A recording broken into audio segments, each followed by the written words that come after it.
Okay, well, how about putting the background behind me? All right. We had everything right until the show came and then pressed the wrong buttons as usual.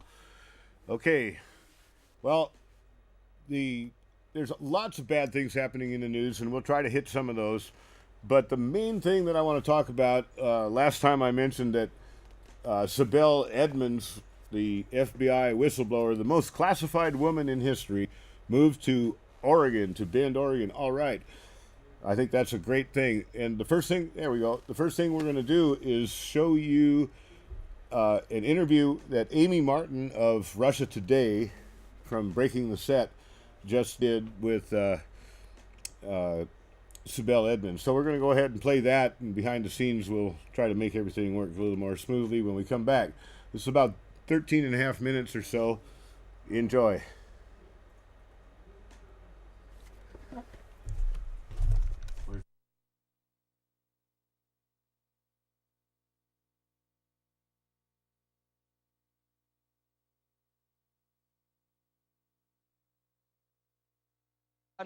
Waste and abuse in government operations.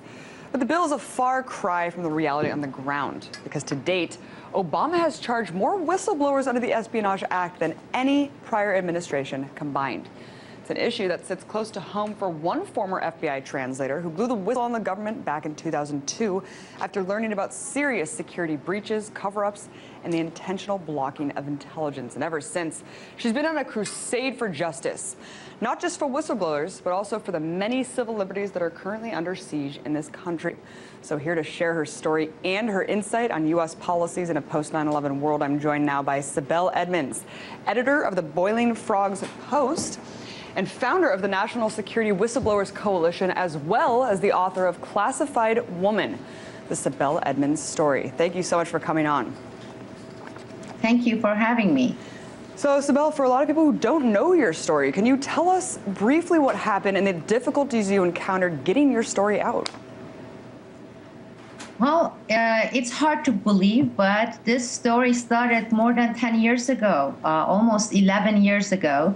And it started with trying to do the right thing and report criminal activities, government fraud and abuse, and facing retaliations for that. And it didn't stop with that. I became the most gagged woman in the history of the United States.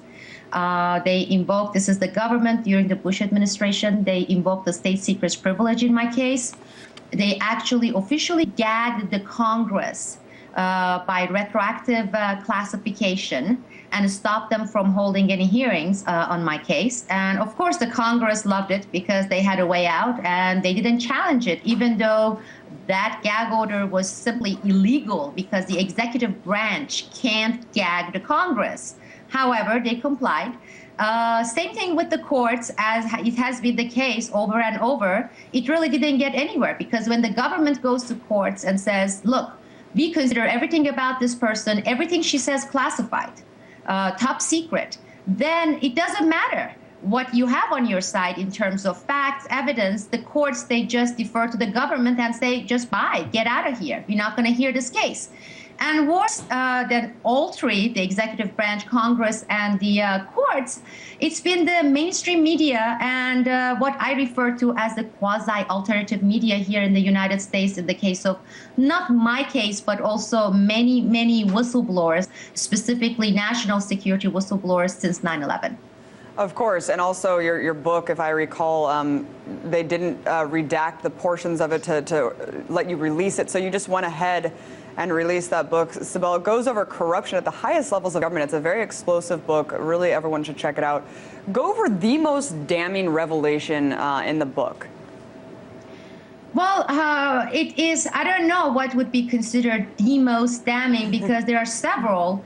A lot of people, they just automatically assume, and again, thanks to the mainstream media, that it boils down the same old government waste and incompetence, bureaucratic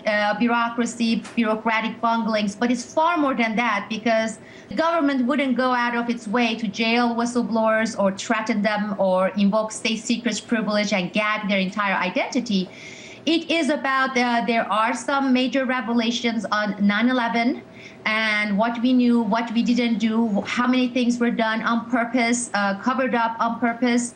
It goes to some really frightening treasonous activities in our criminal treasonous activities within our government agencies, and that includes the State Department and the White House, the Pentagon, and some high-level people. We are not talking about some low-level people engaging in security breaches. We are talking about activities that have been going on for decades, and it covers several administrations, including the Clinton administration, the Bush administration, and even today, some of those people are still active within our government under the new administration, the Obama administration.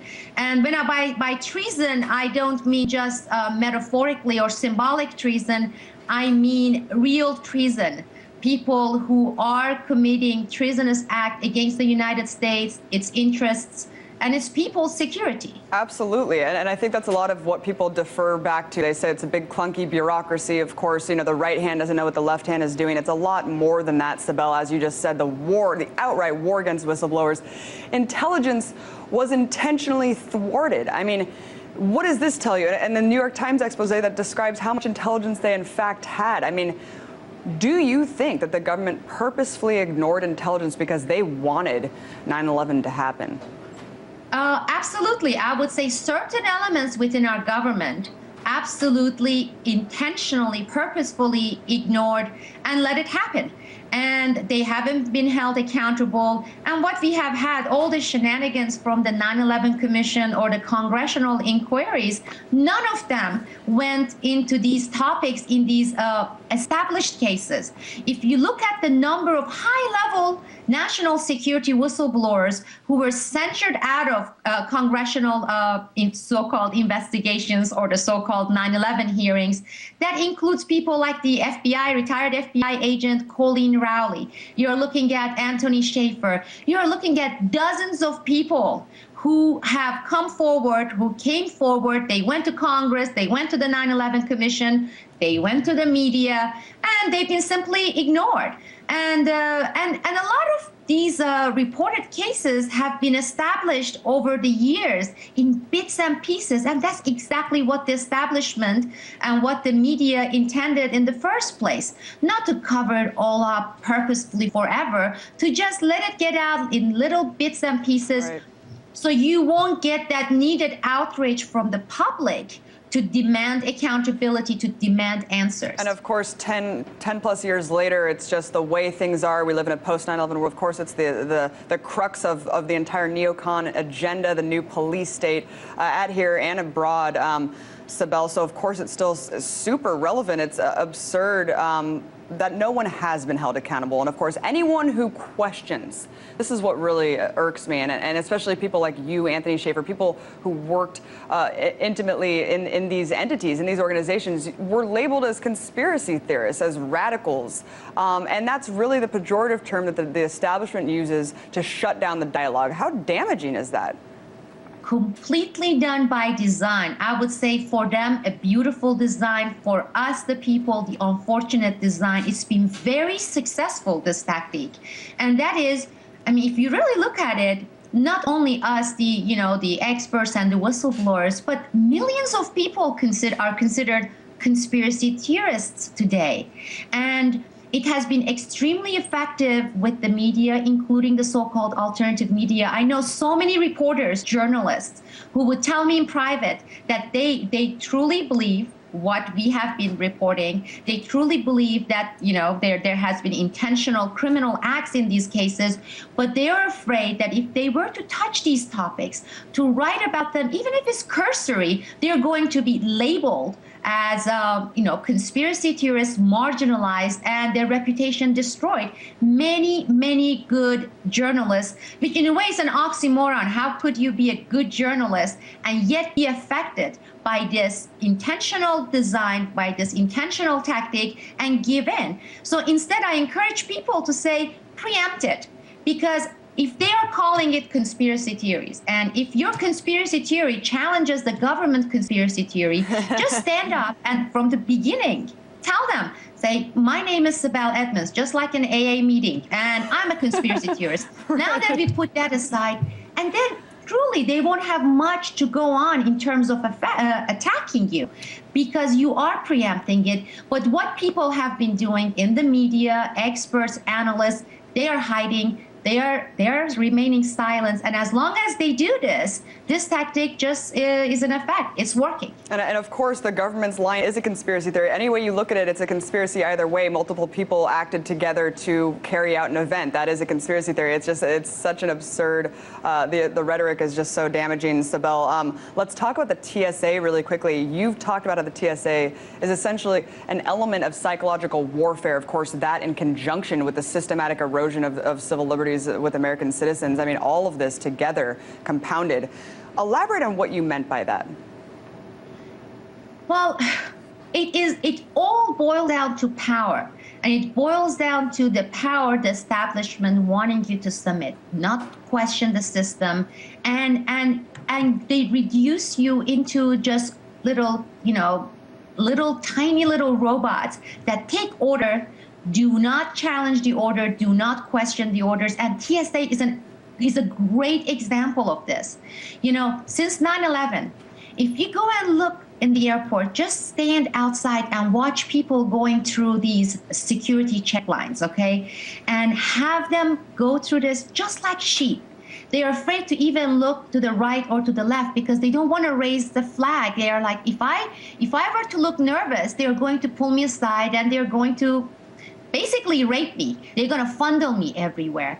And we bend over before these badge guys. I mean, a lot of these people, they don't even have high school diploma. They have been given this power, this status of the highest level police. They override the actual police in airports. And what we do is we bend over. We really bend down before these people, these badge people. We remove our shoes. Okay, and this is just like bowing before the kings. It's not different. Mm-hmm. There is really no difference. And we are afraid of them. We are afraid of challenging them. We don't question it. And every day, millions of Americans are going through this. They have been going through this now for over a decade. And of course, it builds a culture of fear. And I'm so sorry to interrupt you, but I wanted to get just one more question. This whistleblower Protection Act or whatever that Obama just signed. I mean, is this a smokescreen, Sibel? Does this really do anything at all? We have about a minute left. It doesn't do anything at all, and it is not different than tens of these bills, these orders that have been signed in the past few decades. Look at the actions, look at the talk. And in U.S., as always with the laws, you have to look at the fine footprints there. All the people from the intelligence agencies, law enforcement agencies, military, they are excluded. It says it. It doesn't say bold on the top like the media likes to advertise. This is the great president signing protection for whistleblowers. Go down this order, look at the footprints, and you will see that FBI is excluded, CIA is excluded, Justice Department is excluded, Pentagon is excluded. And take a look at these whistleblowers in the past 10 years, the most courageous one. And you see that these whistleblowers have come from these agencies. So basically they are saying when it comes to war, military, intelligence abuses, criminal conduct, we don't want any whistleblowers. Those people are outside the system. So we go ahead and give it to, I don't know, maybe Department of Education, and there are some courageous whistleblowers there. I am not undermining those people's courage or status, but what I'm telling you is it is no different than what it was 10 years, 15 or 20 years ago. They look good on the paper, even for those whistleblowers, but when the push comes to shove, there's no teeth in it. And as long as you have the same course, you have the same Congress, you have the same executive agencies like the Inspector General's office and the OPR, you are not going to see any difference. It's going to be the same old and same old. Actually, that's optimistic. I would say it's been getting worse and it's going to get worse. Just take a look at Mr. Obama's record. I don't like to call him President Obama. He's not my president. I don't accept him as such. But just take a look at his record and see what he has done when it comes to whistleblowers. And those actions speak far louder than some dingy little executive order with fine footprints. Absolutely. Yes. Well, of course, the people who would challenge the military-industrial complex, which is really what's running this government and country, then, those people are, of course, excluded from this legislation. Thank you so much, Sibel Edmonds, editor of Boiling Frogs Post, founder of the National Security Whistleblowers Coalition. Really appreciate you coming on. Thank you, Abby. Keep up the good work. Okay, now that you know what's going on with Bradley Manning and stuff, we're just torturing this fellow while we supposedly administer justice. But hey, we're always talking about things that are so negative, and I was thinking there is something positive.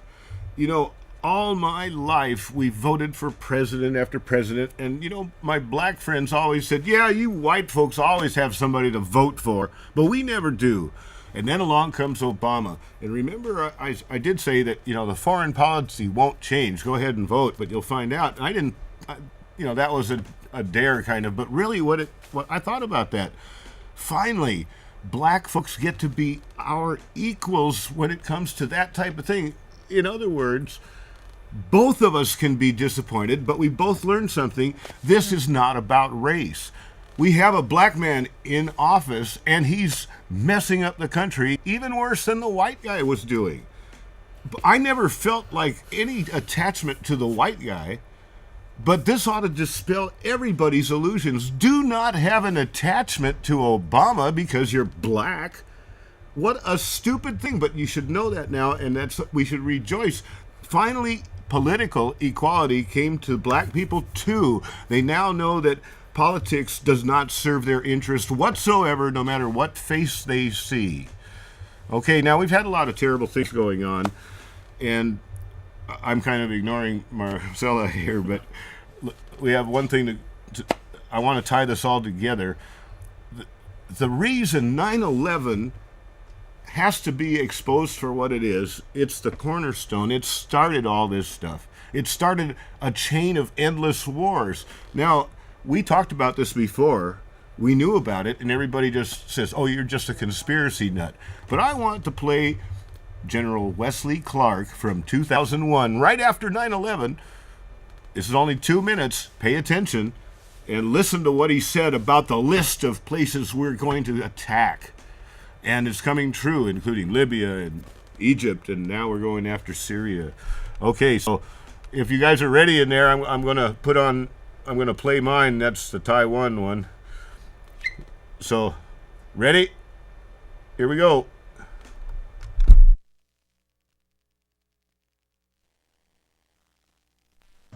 About 10 days after 9/11, I went through the Pentagon and I saw Secretary Rumsfeld and Deputy Secretary Wolfowitz. I went downstairs just to say hello to some of the people on the Joint Staff who used to work for me, and one of the generals called me and he said, "Sir, you got to come in. You got to come in and talk to me a second." I said, "Well, you're too busy." He said, "No." He says, "We've made the decision. We're going to war with Iraq." This was on or about the 20th of September. I said, "We're going to war with Iraq. Why?" He said, "I don't know." He said, "I guess they don't know what else to do." So I said, "Well, did they find some information connecting Saddam to Al-Qaeda?" He said, No. He says, "There's nothing new that way. They just made the decision to go to war with Iraq." He said, "I guess it's like we don't know what to do about terrorists, but we've got a good military and we can take down governments." And he said, "I guess if the only tool you have is a hammer, every problem has to look like a nail." So I came back to see him a few weeks later, and by that time we were bombing in Afghanistan. I said, "Are we still going to war with Iraq?" And he said, "Oh, it's worse than that." He said, he reached over on his desk, he picked up a piece of paper, and he said, I just got this down from upstairs," meaning the Secretary of Defense office today, and he said, "This is a memo that describes how we're going to take out 7 countries in 5 years, starting with Iraq and then Syria, Lebanon, Libya, Somalia, Sudan, and finishing off Iran." The truth is about the Middle East is, had there been no oil there, it would be like Africa. Nobody is threatening to intervene in Africa. The problem is the opposite. We keep asking for people to intervene and stop it. And there's no question that the presence of petroleum throughout the region has sparked great power involvement. Whether that was the specific motivation for the coup or not, I can't tell you, but there's always been this attitude that somehow we could intervene and use force in the region.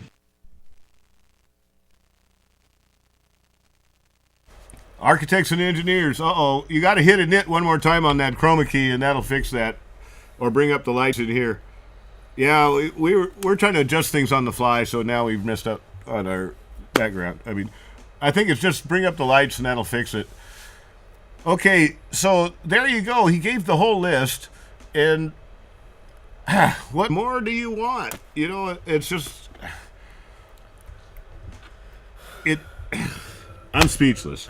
Well, this is a good point to turn it over to Marcella, and she has some interesting information about events coming up. So take it away. And So the one thing that truly links both of us together is that we're both members of Architects and Engineers for 9/11 Truth, the national organization. But I helped co-found the Portland chapter of Architects and Engineers for 9/11 Truth, and in December we had a 2-day workshop. It was a solution-based event where we got to discuss our civil liberties, our loss of civil liberties. That was on the first day, and on the second day we showed a DVD entitled 9/11 Explosive Evidence, Experts Speak Out, and anyway, so that was our big major 2-day event this month. And starting back in January, on the 22nd of January, Tuesday, January 22nd, we're going to be starting back up our free library presentations of 9/11 Explosive Evidence, Experts Speak Out, the DVD on that. So we get to show it to you for an hour and a half. It's a free library presentation. Our first one is going to be in Hillsdale. And we will be having just about every month.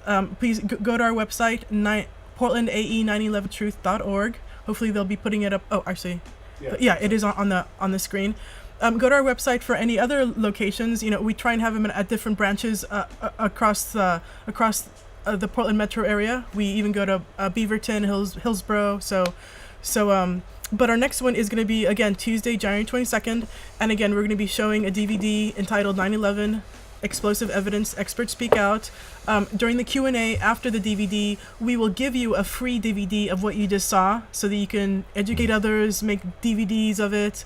But come join us, and please go to our website, portlandae911truth.org, for future events. We're going to be having one in Belmont, in the Selwood area, probably downtown Portland. So we're going to be having others lined up, but our first one in January is going to be on Tuesday, January 22nd. So please do join us, and and come tell us your thoughts, which is important. Now we got 36 minutes left. I was kind of... Hi. Oh, well, anyway, we got 36 minutes left, so if you're of a mind to, go ahead and call us up, and we're doing this green screen production. They've already got that on Channel 10. It's called Kids Do Green Screen, or what is it? Green Screen Productions they got on Channel 10. Well, that's what we're doing, and we're pretending that we're in front of 9/11, and we'll get a picture. There we go. Yep, we're not really in front of these falling buildings. That's a picture, folks. No, I'm sorry. I'm just being silly. But really, go ahead and call in and let us know what you think, especially in light of, the whistleblower with, Bradley Manning being tortured. And, I mean, for goodness sakes, all the time I was growing up, that we had it repeated over and over again that America is a force for liberty, truth, and justice all over the world. America, that's where Superman and all that came from. And it really went a long way to mold the way we think about America, us older folks. And, it was the dirty commies who would torture. Americans wouldn't even think of that. I mean, to even suggest an American would do that would make you a traitor. And now we're known as the world's foremost torturer. We torture more folks, we imprison more folks, and we break more international crime laws than any other country in the world. Okay, well, I guess that ought to fire up some people. I challenge anybody to deny that. Caller, would you like to speak up? Oh, there, I heard something. Okay.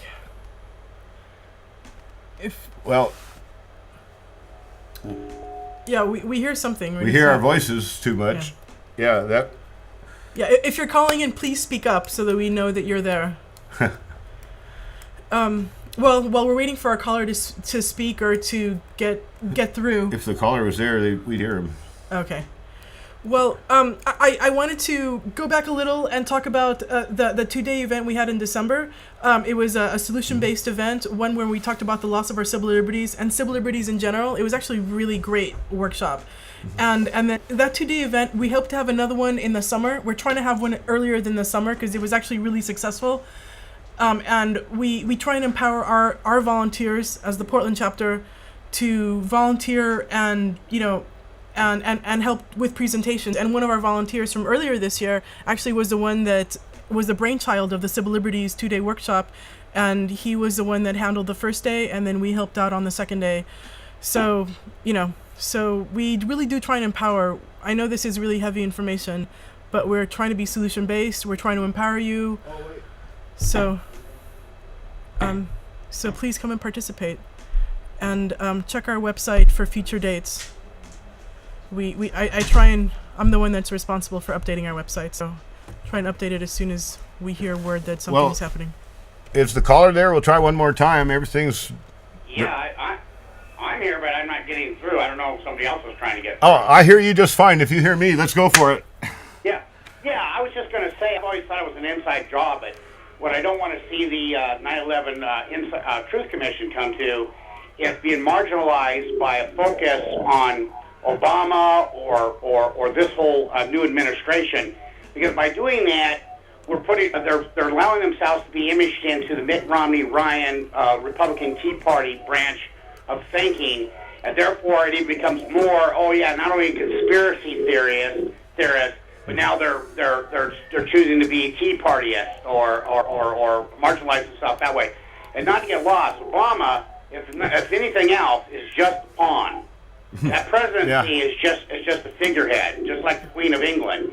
He's not in charge. He's not in control. He's been put there by wealth and power, by the military-industrial complex, to build the confidence and to reestablish the confidence of the market. More importantly, to make people believe that the system is still intact. Because for 9/11, people were beginning to believe that it was a one-party system, pretended to be a two-party system. But after 9/11, it was war, war, war, war. They forgot about biopiracy and the WTO and Franco Foods. They forgot about all that. They stopped talking about it for years and years and years. And now we always thought, the Republicans and Democrats, Tweedledee, Tweedledum. But the truth of the matter is, somewhere in there, people still thought, bunch of incompetence. But they didn't think it was an all-out WWF kabuki theater on the public. And they were beginning to believe that. Now they're led to believe, because of this big battle between Obama and Mitt Romney, that somehow the system has been vindicated to be true. And you're either for or against. But Obama is just a pawn, and we can't lose sight of that, because if we make him the figurehead of power and wealth, we'll go down the wrong road. Absolutely. It's the false left-right paradigm, the false Republican-Democrat paradigm, the false conservative-liberal paradigm. It's all to get us arguing and not focusing on the puppet masters. I couldn't have said it better than what you just did, and more concisely. And as far as trying to figure out how to, prosecute these folks, what type of commission would be acceptable to everyone? I don't think there's an answer to that. It's an accredited nation, approved or accepted by whom? Will New York Times, like James Corbett said, will we find a commission that's satisfactory to us, but also satisfactory to the New York Times? Probably not. But and by the way, at the number one peace capital of the world, Kuala Lumpur, they've just finished up their international conference on 9/11 and issued some of the conclusions recently. You can see it on YouTube, specifically discussing how to prosecute the war criminals. Oh, nice. And by the way, remember that Bush was almost prosecuted when he went to Switzerland. They had to quickly cancel his trip because the Swiss were going to honestly honor their membership in the International Criminal Court. And, of course, they have warrants out for Dick Cheney and George Bush, so they were going to arrest him for the 9/11 crimes internationally. And so Bush is, like so many of our people, like Kissinger and others, that can't travel anymore, because they'd be arrested by any honest, law-abiding country. I would do a citizen arrest if I could. Everybody sure. should be able to do a citizen's arrest of our president.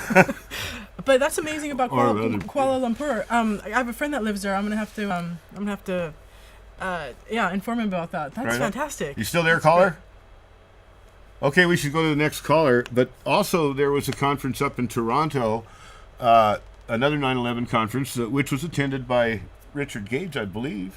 I think he did, but he certainly attended the Kuala Lumpur. Oh, nice. And by the way, if you contribute $50,000, and it's a 501c3. And I don't know if I'm supposed to be able to say that about 501c3s, but anyway, I'm sorry if I did, and I'll never do it again. But you'd get to be Richard Gage's sidekick, going to everywhere he went. Yeah, and so Richard Gage is the founder of Architects and Engineers for 9/11 Truth, the national organization. And they just started a policy where you could join with money to help support. So I joined at a $60 level, and that's a high bill from a distance. Yeah, and we had Richard Okay, Gage go twice ahead, this caller, year. but go ahead. We had Richard Gage twice this year, and we're going to have him back next year. So I want to make sure he check comes out- here again. Yeah. So check our website for that in the future. I hear you, caller. How you doing? Go for it. You got the air. What would you like to say or talk about? Two pieces of evidence alone convinced me that 9/11 was an inside job. One piece of evidence was, and I don't know if you have this available, but an ID from one of the hijackers that was found on the ground after the building had collapsed, after the Great Fire, after the planes had ran into it. They found this perfectly identifiable identification card, supposedly one of the hijackers. Again, and also Building 7, totally an understanding. I actually sat here with my wife and watched the news as it unfolded.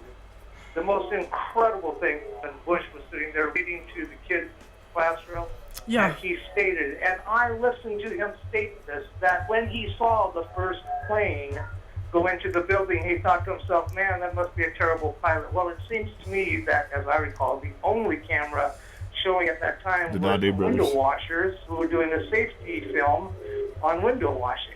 Yeah, it was So a the French question film by the then becomes Naudet to you, brothers. how did he possibly see the first plane unless there was a camera trained on it already Yeah. that he knew about? Yeah, I feel like he was maybe watching it in his limo as he was going to the elementary school or something, Yeah, but you know, yeah, that's your You need on to it. see You're on it. the video by Barry Zwicker, the French, the Canadian, French, maybe he's French-Canadian, but anyway, Canadian journalist. And Barry Zwicker pointed out in his 9/11 video that, Bush had to be watching it on what he called CIA closed-circuit television because Exactly. That may sound far-fetched, but it may not be. I don't think it is far-fetched. Yeah. Yeah, I don't think it's I want to far-fetched comment either. on your V on your laptop. I want to tell you, if I could get every American in the United States to watch the movie V for Vendetta and adopt the understanding that people should not be afraid of their governments, but governments should be afraid of their people. I'm telling you, if you look at the population of the world right now, 5 billion I think it is, and the economic downfall that our country is going through right now, it is not able to support the infrastructure that it's holding. And there's something down the road, and if people aren't prepared for it by having enough food and water and what have you, they're going to be the only ones they're going to have to answer to because it's coming and it's down the pike. This is just a flashbang. We haven't seen the beginning of it yet, I don't think. Well, the way I look at it is I don't have that many years left. I'm just about to retire and then live my golden years. And if we don't get our poop together before the end of my lifetime, I ain't going to get to see any of it in my lifetime. And, all my lifetime I had my hopes up that, all right, justice is right around the corner because we're spreading the truth. Yeah. And, of course, they have, poop spreaders that are more I'm efficient. 58, so you're not that old. Number one. Number two, if the world thinks that Occupy's first move in peace was the last move they'll see, let this continue going the way it is. I can tell you for a fact that I know for a fact that there are F-18s missing from the U.S. military. And I know that there are military-trained people in Idaho who are ready for the whole damn thing. So you know what? I'm just sitting by and waiting because it's just a matter of time. It's not a matter of if, but a matter of when. Right on. Well, if we don't find a way to fix it before it goes to that, it's, basically my hopes are just say, okay, bye. Maybe our children's children can establish something good after that, but for our lifetimes, if we don't, as adults, realize, you want to enjoy the last few years you might have left, well, let's fix it now before it's too late. I mean, the bottom line is right now, we honor anybody that has what should be called a mental disease, greed and corruption and lust for power. Exactly. If we would simply recognize that as a mental health problem of national security importance and make sure that nobody with a lust for power or greed ever gets to take a power of position either in a corporation or government ever again. And if we could do that, we'd have a good chance of actually having a government that serves and benefits its own people. We don't need to set up and then I'm going to get off here. Yeah, We go. need to teach our children that money is not the God. Money is not the God. When you, for your love from your children, and you don't teach them that they can do without, they're headed for a world of trouble because then they expect the world to give them everything they need on a silver platter. Well, I was taught when I was it's a awful kid hard to. by a grandfather who drove 20 mule teams up the Columbia River. And I know what earning $1 means. And that's the problem with today is people have no understanding. A lot of people have no understanding what earning means and what you owe me means. Yeah, so you tell your kids this is how to be good, and then the kids grow up and they see how the world really works. And my dad was lying to me. This is how to get along. You got to cheat and hurt people. You're going to create psychotic people. You actually have to change the system, and then, well, I don't know. Yeah. Power to the people, brother. You keep up the resistance and don't stop fighting because somebody's going to take on where you guys leave off. God bless both. Well, resistance is victory. And remember to carry your cameras with you everywhere you go and use them. Amen to that. Thank you, sir. Oh, one quick thing. Joe Anybody. Check that out on YouTube. Joe Anybody, he was a friend of mine for years before I found out he was Joe Anybody. He has this blog. He's one of the best reporters in the city of Portland. He's always filming these events that are of major importance, but nobody else goes to, or if they do go to it, they give it a spin that's absolutely weird. But, go see Joe Anybody on YouTube, and every few days it's just dozens of videos of meetings that are going on. I'd go down the list, but we don't have time for that right now. But Joe Anybody, if you're watching, thanks for everything you do. Your turn. Well, the gentleman that just was on the line, in what he was saying, at our 2-day event that we had on December 5th and 6th, one of our volunteers, who was speaking, who was just speaking in the Q&A, he was talking about how frustrating it is to know that there are high functioning psychopaths out there that have positions that if we could just get those psychopaths out of those positions, we would be in such a different world. Unfortunately, that's part of the job requirement. Well, and how that's what we have to how change. high functioning psychopaths have to get paid millions, or just lots of money because regular people like us wouldn't do what they would do. Like if we were offered the same options of we just couldn't do it. But I don't know. I was trying to get the FBI to pay my power bill. I tell them, okay, you want me to end this show? Pay my power bill. I'm really cheap. But I take that back now. But I wouldn't mind being co-opted rather than killed. I'm not really worried of either one right now, but I'm sure they have bigger fish to fry. When I start seeing the big activists disappear, I'll start worrying about myself. Yeah, yeah.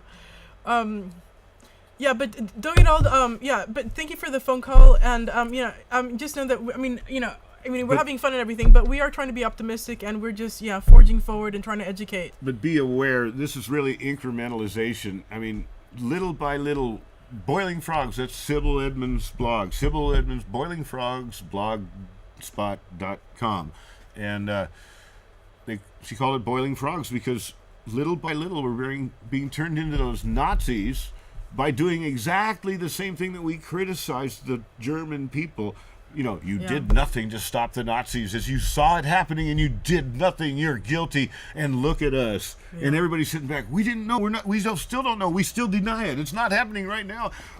I was not a Nazi. The Burgermeister on the corner was the Nazi. Now they're saying, I wasn't the Nazi, but I think the guy running the 7-Eleven was a terrorist. I mean, Nazi. Whatever they're using. Interchangeable things for their psychology. It just updates for the time. Now they have this endless war, and every Muslim or dark-skinned person you see is a terrorist. Don't let them out of your sight. Caller? Caller, it's time for sanity. Your turn. It's interesting. I sometimes watch the Tom Hartman show, Tom Hartman program, and I can't remember if it was earlier this year or literally in 2010 when he said on air that he was writing a book that about 2015, where basically we have another huge economic meltdown, and he didn't really go into it, but it made me. What a stretch that would be, having an economic meltdown every 3 years. Oh, wait a minute, that's what we're doing right now. Yeah. So anyway, it made me curious what he was writing about. Yeah, I wonder if I played any Tom Hartman on this, if I'd get blocked on YouTube, or because I have permission to run Amy Martin and other Russia Today stuff. Yeah, that's fantastic. And of course, Tom Hartman's on Russia Today. If you don't see his show at 2 in the afternoon on cable access here. For some of you international viewers, life isn't really this crazy in Portland, Oregon, but we try to make our show that way. No. But hey, if you're an international viewer, it would be nice that you'd make a comment on the comment section of YouTube or wherever you're watching this from, and tell us where you're viewing it from. It's better than looking at the statistics on YouTube and saying, "Oh, look at that, Azerbaijan has 1 viewer." But I have viewers in 134 countries. Maybe 1 viewer in some of those countries, most of those countries. But it's amazing. I never dreamed that my cable access show would be seen in all these obscure countries, especially some of the Middle East countries. So, just waving a friendly hand to any peace lover out there that, I don't care what my national boundary is. I don't like corruption anywhere, but especially in my own country, and you can't complain about somebody else's corruption until you fix your own. The world's policemen go out. We're the most corrupt in the world, and we're going to tell somebody else what to do. And then we keep supporting Israel so they can keep abusing the Arabs. Now, I don't care if you like Israel. I lived in Israel for 1.5 years, and I swore to myself I'd go back there and live there because I really loved the people. And then I come back here, and as I grow up, I see the corruption there is just as horrible as our neocons. So, anyway. I didn't know you lived there for 1.5 years. That's amazing. Yep. And we do have a caller. Yeah, another caller. Go ahead. We have 15 minutes, so let her loose. Hello. Yes, I have a question for you. We'll do our best. Hey, I've been watching your show a couple times, and I've seen the video where it shows the airplane crashing into the building. And that does seem like some evidence maybe of the external source for that. But is that your most compelling evidence for this crime? No. Or is there something else?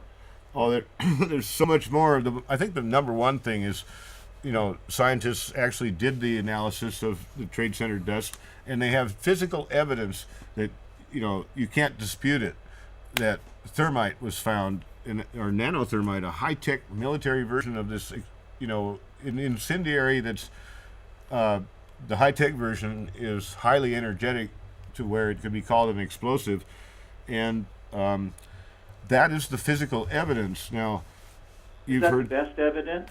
That's about as good as you get for evidence, is the physical remains of an explosive. That shows that nothing in the official story matches the reality. There were also explosions in the sub-basement seconds before the first plane even hit. People died. Yeah, that's another thing. People died in those sub-basement explosions. Yeah, People check had out their the limbs video. blown off. You'll see a big cloud of white smoke coming up between the buildings in downtown New York there, right next to the towers, before the building hit. Before the plane hit the building. What's that? Okay, so let's say there was an before the plane like that, and it was planted. Wouldn't it take quite a few people to go in there ahead of time and plant all those? Sure would. It would take weeks, months, in fact. I'll give you a really good reference about this. One person who talks about that is the CIA asset named Susan Lindauer. They shot lots of videos. She actually came to Portland and was interviewed by the Portland 9/11 Truth Alliance. Right. And there's an hour and 34-minute interview with Susan Lindauer, and one of the things that she talks about is for 2 weeks prior to 9/11, every night between 3 a.m. and 5 a.m., when everybody was out of the building, these black vans came in. Now, that they weren't there, that wasn't be long enough to install everything, but it might be long enough to get it ready to go.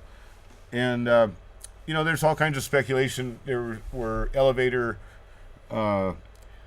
the elevator system was being worked on six months prior to remodeling the or explosions. upgrades, and that gives you access to every part in the building.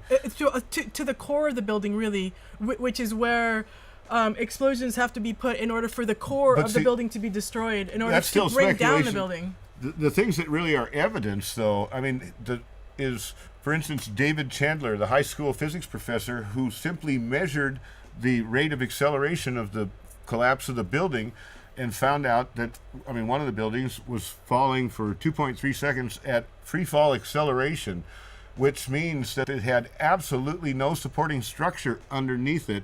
And you cannot achieve that by any other method than explosives removing it suddenly. There is no other method to remove that material and still have free fall acceleration. If the mass of the building falling had anything to do with removing what was underneath, it could not fall that fast. It would fall in a much slower or show steps as it hits something that restricts its fall. The mathematics proves without a doubt that there was an extra energy source that removed that gravity does not account for. And that completely destroys so that all sounds really good. But was it also able to coordinate with these planes that hit the building, and then they had it all arranged where they could explode the buildings at the same time? Well, I can look back and post-dict it and say yes. I mean, they did it, and it was coordinated. Controlled demolition means it was controlled, and the control in this case means starting the demolitions wherever the plane hits, baby.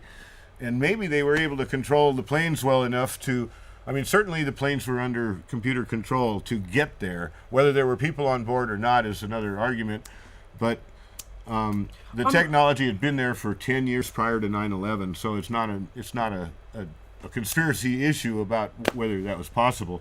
And certainly if they can control it that well, they might be able to hit the floor they want. But all that speculation, and we find out after we get people in with the promise of immunity for testifying and the threat of perjury for not testifying under court order. And that's how you do an investigation. Nobody for 9/11 has ever been punished. If the excuse for 9/11 was incompetence, then why haven't anybody been fired? In fact, they've been promoted.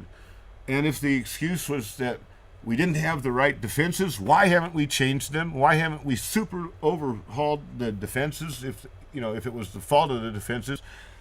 And anyway, I'm just, I'm not convinced. I was never convinced that a plane hit the Pentagon. Never convinced that a plane, was destroyed in Philadelphia, and I'm not convinced that any planes hit those buildings. On that day, 3 buildings came down. The last of the buildings, which was Building 7, came down at 5:20 p.m. on that day. That building had tenants like the CIA. I mean, it had major tenants. I think that the plane thing. I mean, really. Too many people with private cameras filmed the second plane hitting, and you can argue if it was only CBS, NBC that they could all get one feed that was doctored, but you didn't doctor little brother Joe's camera over here that shows the same thing. So I kind of reject that idea. What we do try and show, I might be wrong, but this is speculation, and we don't stand behind all these speculations. Yeah, we stand behind things like the science and the chemistry analysis. Through Architects and Engineers for 9/11 Truth, we use a scientific method to show you that explosions were used to bring down all 3 buildings, all 3 skyscrapers.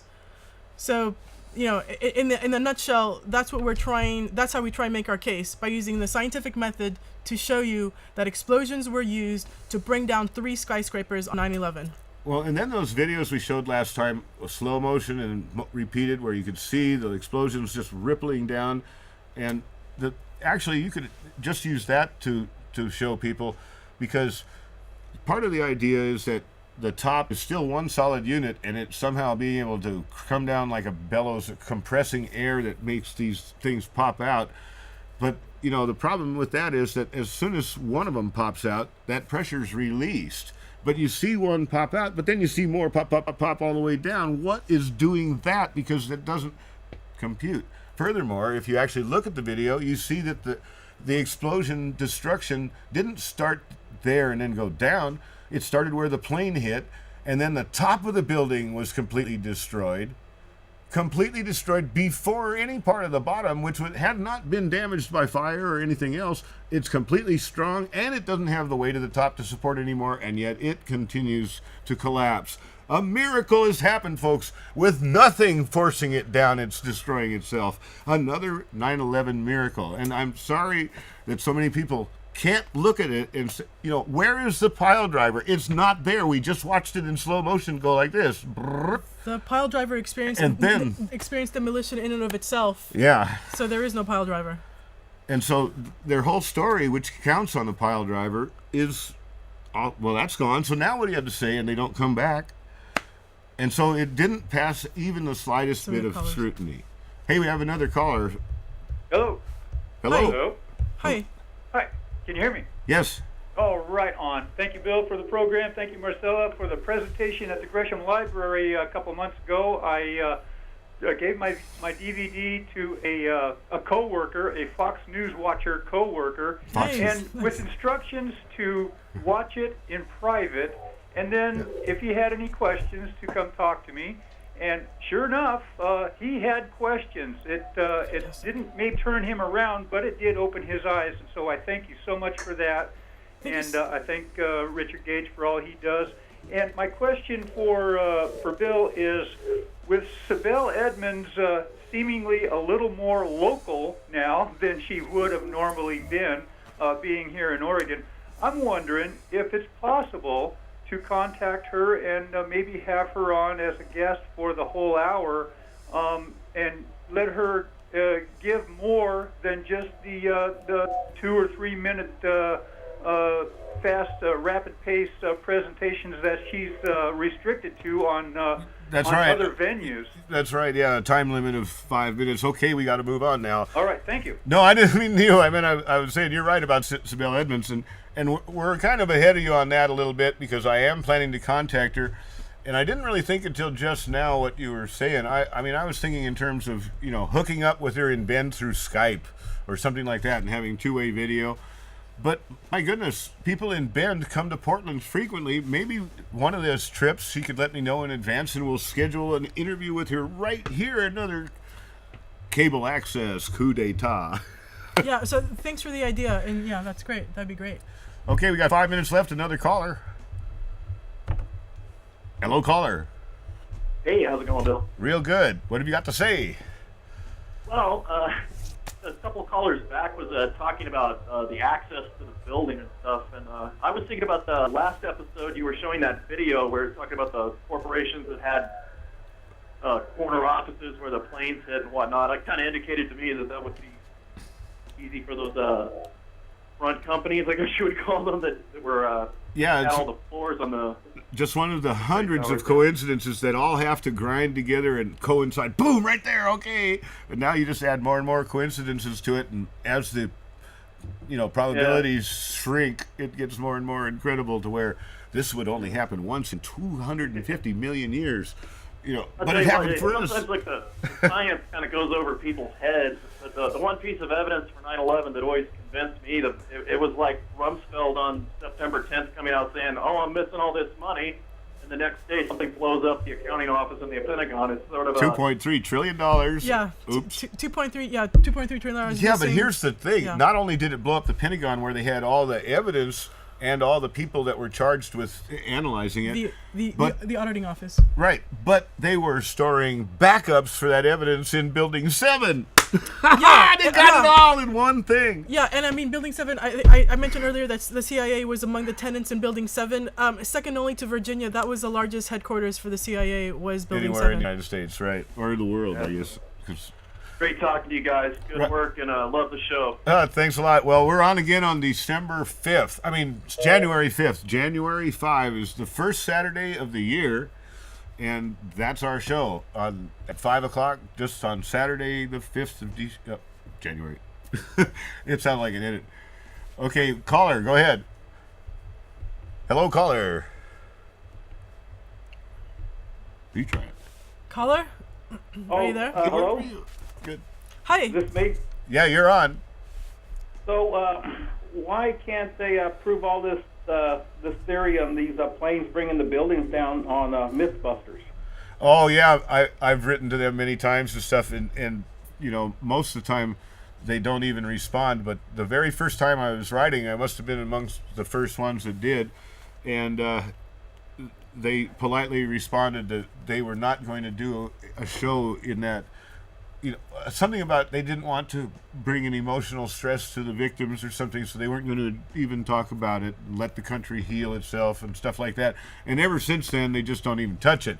I've sent them a suggestion once that wasn't even about, I mean, overtly, it was about 9/11. I said, an experiment. Take a piece of concrete of any size and shape and drop it from any altitude. At what point does it turn into completely turn into powder? You know, okay, there's a nice experiment to try, and you'll find out that it doesn't matter how big a piece you drop, it doesn't do that. Yeah. Yeah. So I mean that, but you're right. Mythbusters would have been an ideal thing, but they have. So, hold on. So why doesn't AE911truth.org. I mean, AE911truth. Yeah. Yeah. So why doesn't AE911 and Richard Gage try that experiment? And we all contribute to the fund to do what Mythbusters can't. I don't know. That's a good idea. I mean, I might suggest it because we do have some guys in the group that have been doing experiments with, you know, nanothermite and making shaped charges and stuff, and validating a lot of things that way. And that is the scientific method. If you have a hypothesis, you have to be able to test it. And the hypothesis that they have put forward is that some weight fell and crushed it, turned it into powder, and continued to do so for all the rest of the building. I'd like to see that happen under any controlled condition. I mean, in scientific observation. Show that again to me so that after we investigate, make sure there aren't explosives in the building, and show that to me happen. You know, that's the experiment we need somehow. But I shortened it up with the dropping the concrete idea. I've seen rocks and boulders fall off mountains and they bounce all the way down. They never turn into powder. It's funny how that works. Yes, yeah, and there were also 64 4-ton transformers in both towers, 32 in one, 32 in another, pulverized, gone. Oh, I had a guy arguing with me. Oh, we got 40 seconds left, but I had a guy arguing with me that we did not see any molten metal pouring out of that tower, the yellow metal pouring out. He says, I mean, that wasn't steel. He says, but there were battery backups for the computers there with lots of batteries and lots of wires. That was melted copper. See, from all the wiring, so much of it just melted in that corner and poured out right there. So, you know, but nobody investigated how high temperatures. Well, don't forget to go to portlandae911truth.org for our next free library presentation. And please be active. And on the 21st of this month, we enter into a better age. See you on the 5th. Better age.